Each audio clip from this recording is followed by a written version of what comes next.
Sonny's Blues, 1957. I read about it in the paper, in the subway, on my way to work. I read it, and I couldn't believe it. And I read it again. Then perhaps I just stared at it, at the newsprint selling out his name, spelling out the story. I stared at it in the swinging lights of the subway car, and in the faces and bodies of the people, and in my own face, trapped in the darkness which roared outside. It was not to be believed, and I kept telling myself that as I walked from the subway station to the high school, and at the same time I couldn't doubt it. I was scared for Sonny. He became real to me again. A great block of ice got settled in my belly and kept melting there slowly all day long. While I thought my classes algebra, it was a special kind of ice. It kept melting, sending trickles of ice water all up and down my veins. But it never got less. Sometimes it hardened and seemed to expand until I felt my guts were going to come spilling out, or that I was going to choke or scream.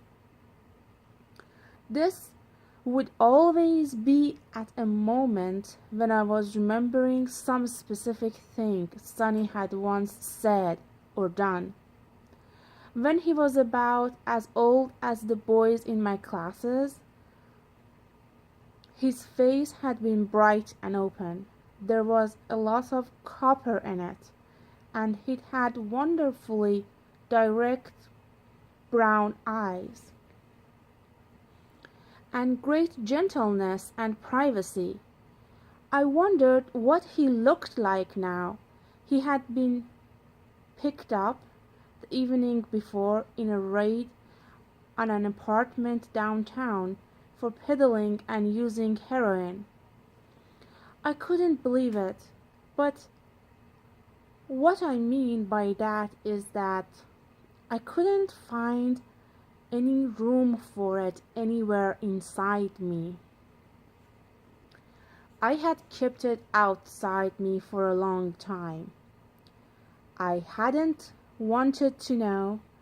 I had had suspicions, but I didn't name them. I kept putting them away. I told myself that Sonny was wild, but he wasn't crazy. And he'd always been a good boy. He hadn't ever turned hard or evil or disrespectful, the way kids can, so quick, especially in Harlem. I didn't want to believe that I'd ever see my brother going down, coming to nothing, all that light in his face, gone out, in the condition I'd already seen so many others. Yet it had happened, and here I was talking about algebra to a lot of boys who might, every one of them, for all I knew, be popping off needles every time they went to the head. Maybe it did more for them than algebra could.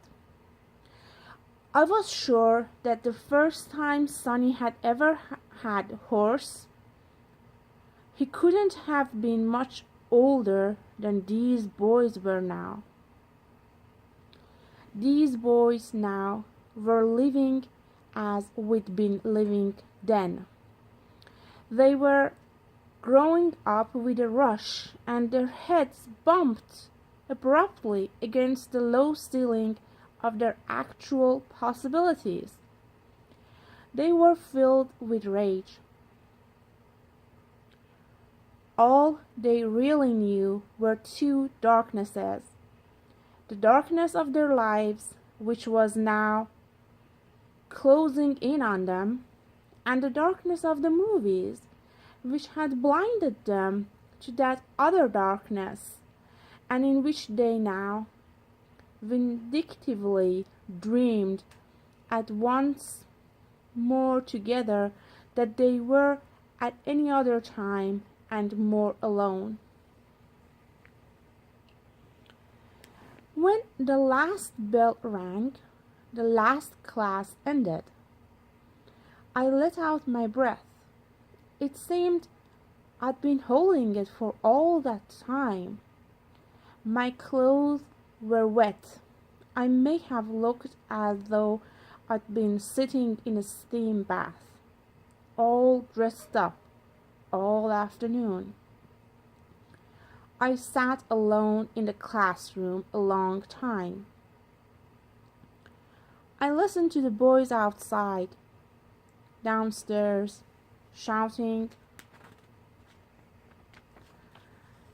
and cursing and laughing. Their laughter struck me for perhaps the first time.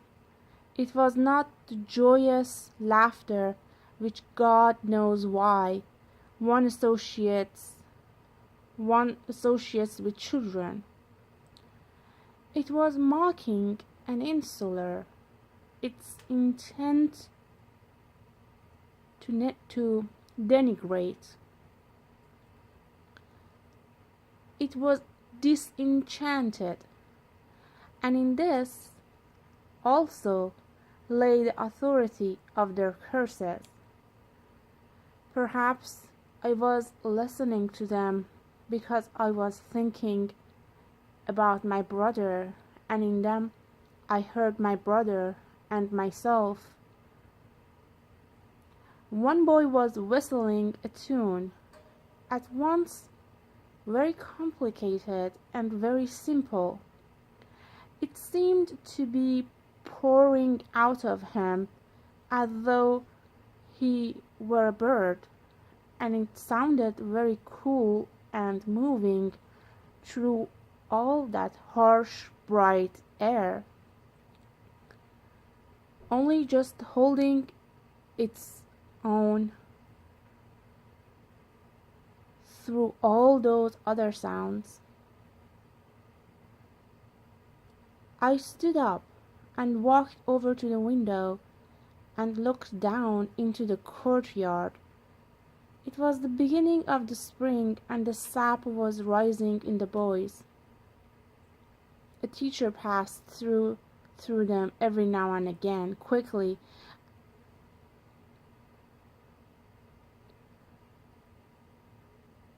as though he or she couldn't wait to get out of that courtyard, to get those boys out of their sight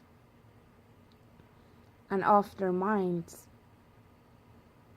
I started collecting my stuff. I thought I'd better get home and talk to Isabel.